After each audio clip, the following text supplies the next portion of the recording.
ginataan na kamansi. Tapos dilis ang halo. Yan.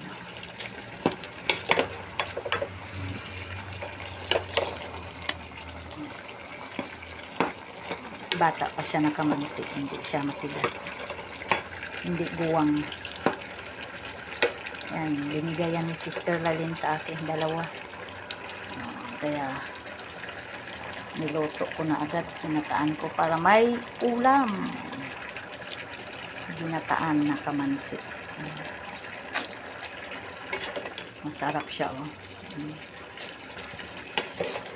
Ayan, oh. Ayan.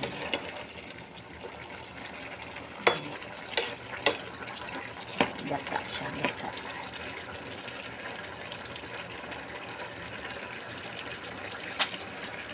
Hindi siya masyado masabaw para malasa.